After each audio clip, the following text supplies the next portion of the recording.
Breaking news చూస్తున్నాం. పెద్ద Amberpet ORR వద్ద కాల్పులు కలకలం సృష్టించాయి. ఇటీవల వరుస చోరీలకు పాల్పడుతున్న పార్థి గ్యాంగ్ను పట్టుకునేందుకు నల్గొండ సిసిఎస్ పోలీసులు వెంబడించారు. పెద్ద అంబర్పేట ఔటర్ రింగ్ రోడ్ వద్ద అడ్డగించి పట్టుకునే యత్నం చేశారు.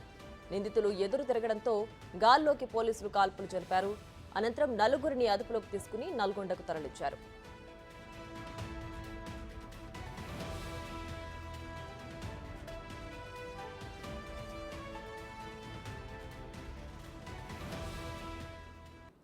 ఇక పార్థి గ్యాంగ్ ను పట్టుకునేందుకు పోలీసులు రంగంలోకి దిగారు. పెద్ద అంబర్పేట ఔటర్ రింగ్ రోడ్ వద్ద గాల్లోకి కాల్పులు జరిపి పార్థి గ్యాంగ్ ను పట్టుకున్నారు పోలీసులు. మొత్తానికి పార్థి గ్యాంగ్ పోలీసుల అరెస్ట్ కు గురయ్యారు. సో గత కొద్ది రోజులుగా పార్థి గ్యాంగ్ కోసం పోలీసులు వెంబడిస్తున్నారు. మొత్తానికి ఔటర్ రింగ్ రోడ్ వద్ద గాల్లోకి కాల్పులు జరిపి పార్థి గ్యాంగ్ ను పోలీసులు అరెస్ట్ చేశారు.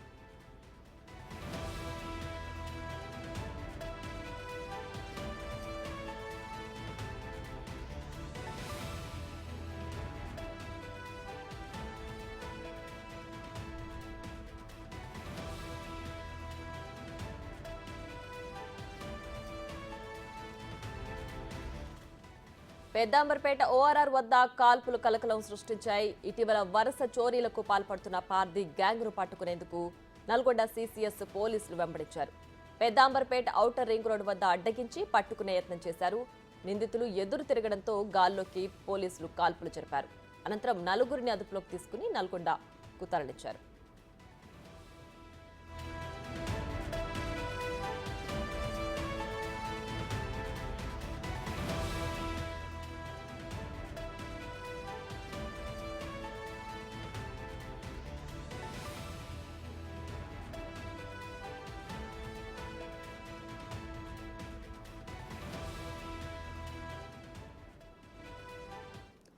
ఇక పెద్ద అంబర్పేట ఔటర్ రింగ్ రోడ్ వద్ద పోలీసులు గాల్లోకి కాల్పులు జరిపి పార్థి గ్యాంగ్ ను అదుపులోకి తీసుకున్నట్లు తెలుస్తోంది. దీనికి సంబంధించి మరింత సమాచారం మా ప్రతినిధి రాణా అందిస్తారు. రాణా, చెప్పండి, పార్థి గ్యాంగ్ లో అందరినీ పోలీసులు పట్టుకున్నట్టేనా? ఇంకా ఆ పార్థి గ్యాంగ్ లో చోరీలకు చొరపడిన వారు ఉన్నారా?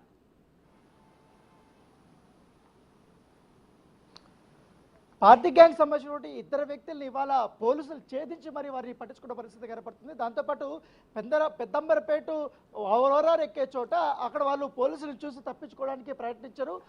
నల్గొండ నుంచి కూడా వాళ్ళు పారిపోయి ఒక వెహికల్లో వచ్చారు. తర్వాత ఏదైతే పెద్దంబరపేట ఓఆర్ఆర్కి వచ్చిన తర్వాత ఈ యొక్క వెహికల్ని తీసుకున్నట్టుగా తెలిసింది. ఈ ఆటోని 7 సీటర్ ఆటోని వాళ్ళు క్యారీ చేశారు. వెంటనే ఈ యొక్క ఆటోని పోలీసులు వెంబడించారు. సో వాళ్ళని చూసి ఇంకా స్పీడ్గా వారు పోవడం జరిగింది. వెంటనే పోలీసులు వాళ్ళని పట్టుకొని అదుపులో తీసుకున్న పరిస్థితి ఏర్పడుతుంది. అయితే ఇటు పోలీసులకిను మరోవైపు ఇటు దుండగులకి నిందితులకిను కొద్దిసేపు అక్కడ గొడవ జరిగింది. దాంతో వీళ్ళు కూడా పార్థి గ్యాంగ్ కొన్ని కత్తులు తీసుకొని వచ్చినట్టుగా తెలుస్తుంది.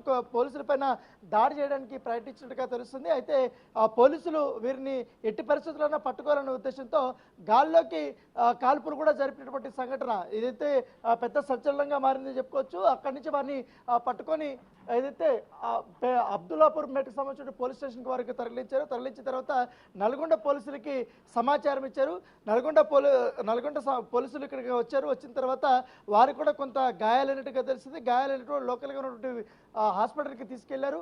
హాస్పిటల్కి తీసుకెళ్లిన తర్వాత వాళ్ళు వచ్చి ఇక్కడి నుంచి నల్గొండకి తీసుకెళ్లాడుగా తెలిసింది. అయితే వారంకు ముందు ఈ దోపిడీ చేసినటువంటి ఈ పార్థి గ్యాంగ్ అక్కడ ఒక వ్యక్తిని చంపినట్టుగా పోలీసుల విచారణలో తేలినటువంటి పరిస్థితి ఏర్పడుతుంది. ఆ కేసుకి ఈ కేసుకి ఉన్నటువంటి సంబంధం ఏంది, గతంలో వీరు ఇంకా ఎన్ని దొంగతనాలు చేశారన్న దానిపై కూడా పోలీసులు కూపీలాగుతున్నటువంటి పరిస్థితి కనపడుతుంది. అయితే ఇక్కడ వారు తప్పించుకునే సమయంలో కూడా ఇక్కడ కొంచెం రక్తపు మరకలు కూడా కొన్ని కనపడ్డాయి. అయితే మొత్తం నలుగురు ఉన్నారనుకున్నారు, కానీ డ్రైవ్ చేసింది ఒకరు, వెనకాల కూర్చున్నటువంటి వ్యక్తి ఒకరనేసి కూడా పోలీసులు ప్రస్తుతం చెప్తున్నారు. వారికి సంబంధించినటువంటి ఈ యొక్క ఆటోని పోలీసులు సీజ్ చేసినటువంటి పరిస్థితి కాబట్టి ఇది ఈ ఆటో వారిదేనా లేకపోతే ఇదేమన్నా దొంగతనం చేసి తీసుకొని వచ్చినటువంటి ఆటో అన్న దానిపై కూడా పోలీసులు కూపీలాగుతున్నటువంటి పరిస్థితి కనపడుతుంది.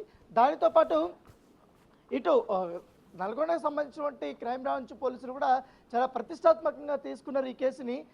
ఎందుకంటే ఈ మధ్యకాలంలో వరుసగా సో చాలా మంది ఈ మధ్య కాలంలో ఎక్కువగా దోపిడీలు చేస్తున్నారు, వీళ్ళపైన అనేక కేసులు కూడా ఉన్నట్టుగా తెలుస్తుంది. అయితే ఈ యొక్క ఆటో మాత్రం వారి సొంతది కానట్టుగా తెలుస్తుంది. ఇది కిరాయికి తీసుకున్నట్టుగా తెలుస్తుంది. కిరాయికి తీసుకొని వచ్చి వారు ఇక్కడికి ప్యాసింజర్ ఆటో అంటది కిరాయికి తీసుకొని వచ్చి వారు పారిపోతుండగా పోలీసులు పట్టుకున్నటువంటి పరిస్థితి కనపడుతుంది. సో ప్రస్తుతం వెంటనే ఇక్కడ వాళ్ళని పట్టుకొని ఈ పోలీస్ స్టేషన్ తీసుకొచ్చిన తర్వాత ఇక్కడ వారిని ఇన్వెస్టిగేషన్ చేశారు.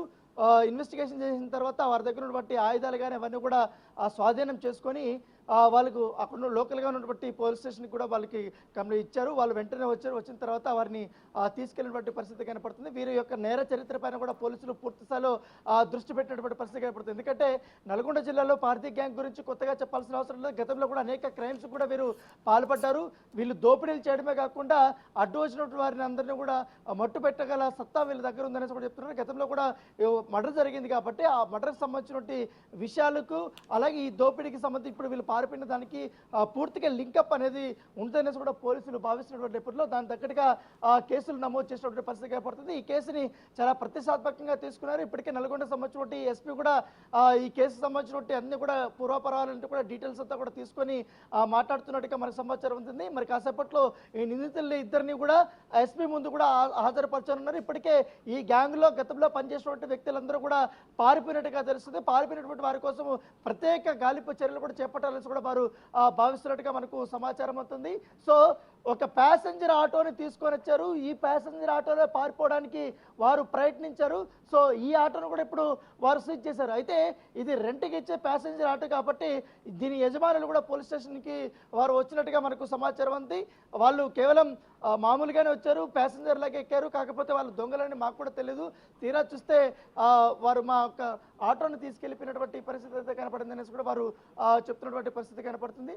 దాంతోపాటు ఇక్కడ పోలీస్ స్టేషన్లో ఉదయం నుంచి కూడా ఈ కాల్పులు జరిగినాయి అనేది కూడా ఒక సంచలనంగా మారింది. అసలు ఎందుకు కాల్స్ వచ్చింది ఏంటి అనేది కూడా మొత్తం డీటెయిల్స్ అంతా కూడా తీసుకునే పరిస్థితి కనపడుతుంది. సో ఆటో డ్రైవర్ కూడా ఇక్కడ ఉన్నాడు ప్రస్తుతం. ఆయన కూడా ఇక్కడికి వచ్చినటువంటి పరిస్థితి కనపడుతుంది. సో ఆయన డీటెయిల్స్ అంతా కూడా ఇప్పటికే పోలీసుల దగ్గర స్టేట్మెంట్ ఇచ్చారు. స్టేట్మెంట్ ఇచ్చిన తర్వాత అసలు ఏం జరిగింది, ఎక్కడ ఎక్కారు, ఎక్కడి నుంచి పోయారు అనేది కూడా వాళ్ళు మొత్తం ఆయన స్టేట్మెంట్ ఇచ్చారు. ఎప్పటి నుంచి కూడా ఆయన ఈ ఆటో తోలుతున్నారన్న దానిపై కూడా పూర్తి డీటెయిల్స్ చెప్పారు. దాంతోపాటు ఆటోలో ఎంతమంది ఎక్కారు, దాంట్లో వాళ్ళు ఏమని చెప్పి ఎక్కారు అనే దానిపై ఎక్కడి వరకు పోతామనేది కూడా వాళ్ళు క్లియర్గా చెప్పినా కూడా వారు చెప్తున్నటువంటి పరిస్థితి అయితే కనపడుతుంది. సో ఆయన ఇప్పటికే పోలీసులకి స్టేట్మెంట్ ఇచ్చి బయటకు వచ్చినటువంటి సిచ్యువేషను. ఆయనతో కూడా అసలు ఎగ్జాక్ట్గా ఏం జరిగిందో కనుక్కుందాం. ఎందుకంటే కాల్పుల వరకు వెళ్ళిందంటే మాత్రం వాళ్ళు కంపల్సరీ వాళ్ళ చేతిలో ఏమేమి ఉన్నాయి, వాళ్ళ ఆటోలో ఎక్కినప్పుడు మారణాయుధాలు ఏమన్నా వారు దుండగులు చేతిలో పెట్టుకున్నారా, లేకపోతే ఆటో డ్రైవర్ని ఏమని మాట్లాడారు ఏంటి అనేదాన్ని కూడా పూర్తి డీటెయిల్స్ మనము కనుక్కుందాము.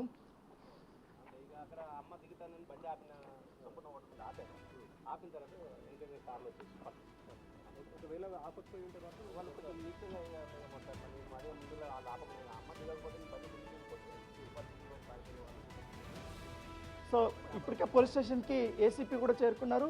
జరిగిన సంఘటన పైన కూడా వారు మొత్తం డీటెయిల్స్ అంతా కూడా తీసుకుంటున్నటువంటి పరిస్థితి కనపడుతుంది. ఇప్పుడు ఆటో డ్రైవరు మనతో పాటు వచ్చారు. ఏంటండి ఎప్పుడు ఎక్కారు మీ ఆటో, ఎంతమంది ఎక్కారు, ఎప్పుడు తీసుకొని వచ్చారు ఇక్కడికి? సార్ మేము కోయిలగూడెం సార్, నా నేటివ్ ప్లేస్ కోయిలగూడెము. అది ఎల్లగిరి గ్రామ పంచాయతీ, చౌటుపల్లి మండలం, నల్గొండ జిల్లా, యాదాద్రి భువనగిరి జిల్లా. ఓకే. నేను కోయిలగూడెంలో 8 మందిని పికప్ చేసుకున్నాను సార్. ఓకే. ఎప్పుడు ఎన్ని గంటలకి? సుమారు 8:20కు 8 బయలుదేరాను కోయిలగూడెం నుంచి. ఓకే. అక్కడికి వస్తే 8:30-8:40 అయిందేమో. సరే అక్కడ కొత్తగూడెం వచ్చిన తర్వాత ఇద్దరు దిగారు. ఓకే. ఇద్దరు దిగితే సార్ ఎల్బినార్ పోతుందా అన్న అంటే ఎక్కమన్నాను. పోతుందని ఎక్కమన్నాను. ఎక్కారు. ఎక్కిన తర్వాత ముందల వాళ్ళు కూర్చున్నారు, బ్యాక్ సైడ్లో కూర్చున్న తర్వాత తూప్రాంపేటలో ఒక అమ్మ ఎక్కింది. వ్యవసాయం పని చేసుకోవడానికి ఎక్కింది. సంపూర్ణ హోటల్ దగ్గర పోయినా అన్న కొంచెం పక్కకు బండి ఆపు, నేను దిగుతానంటే బండి ఆపేస్తాను. బండి ఆపంగానే మన వెనక నుంచి పోలీసులు వచ్చేసి పట్టేసుకున్నారు. అంతే. ఏంటి కాల్పులు జరిగినాయంట అంబర్పేట? వాళ్ళు కొంచెము వాళ్ళ కూర్చున్నప్పుడు కొంచెం ఇటు అటు కదిలారు సార్. కదిలితే షూట్ చేస్తాం, కాల్ చేస్తాం అనేసి కొంచెం ఫైర్ చేశారు సార్. పైకి ఫైర్ చేశారు. గాల్లోకి ఫైర్ చేశారు. గాల్లోకి ఫైర్ చేశారు. అంటే వాళ్ళ దగ్గర ఉన్నది ఇద్దరేనా? వాళ్ళ ఏమన్నా ఆయుధాలు ఏమైనా ఉన్నాయా, కత్తులు గిత్తులు ఏమైనా ఉన్నాయా? ఏమీ లేవు. ఓకే. వాళ్ళ దగ్గర కారు నార్మల్గా ఎక్కారు అంతే. వాళ్ళు ఉట్టి చేతులతోనే ఎక్కారు బండి.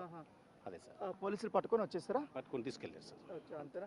అంటే మిమ్మల్ని ఏం బెదిరించలేదా వాళ్ళు? మమ్మల్ని ఏమీ అనలేదు సార్, బండ్లు పబ్లిక్ ఉన్నారు, ఇంకా పబ్లిక్ ఉన్నారు, వాళ్ళు మమ్మల్ని ఏమీ అనలే. వాళ్ళు ఎల్బినార్ పోతుందా సార్ అన్న అంటే పోద్దన్నాను అంతే. జనరల్గా మనకు ఫ్రూట్ మార్కెట్లో పనిచేసే వాళ్ళు డైలీ తిరిగే పండి సార్ మాది. పోలీసులు చూసి వాళ్ళు తప్పించుకోవడానికి ప్రయత్నించారా? ఏం లేదు సార్, వచ్చేసి డోర్లు ఉన్నాయి కదా, అమ్మ దిగ ముందు బండి రన్నింగ్లో వచ్చేసి పట్టేస్తున్నారు. అప్పుడే గాల్లో ఫైర్ చేశారు సార్. సో అక్కడ బండి ఏదో ఆటో రన్నింగ్ లో ఉన్నప్పుడే పోలీసులు సడన్ గా వచ్చి ఇది నల్గొండ సంబంధించిన క్రైమ్ బ్రాంచ్ పోలీసులు ఎవరుతున్నారో వాళ్ళు వచ్చారు, వెంటనే వాళ్ళని పట్టుకున్నారు. అక్కడికి వచ్చే పెనుగులాట జరిగినప్పుడు గాల్లోకి కాల్పులు జరగాల్సినటువంటి పరిస్థితి ఏర్పడిందనేసి కూడా ప్రత్యక్ష సాక్షి ఆటో డ్రైవర్ చెప్తున్నటువంటి పరిస్థితి ఏర్పడుతుంది. For the updates,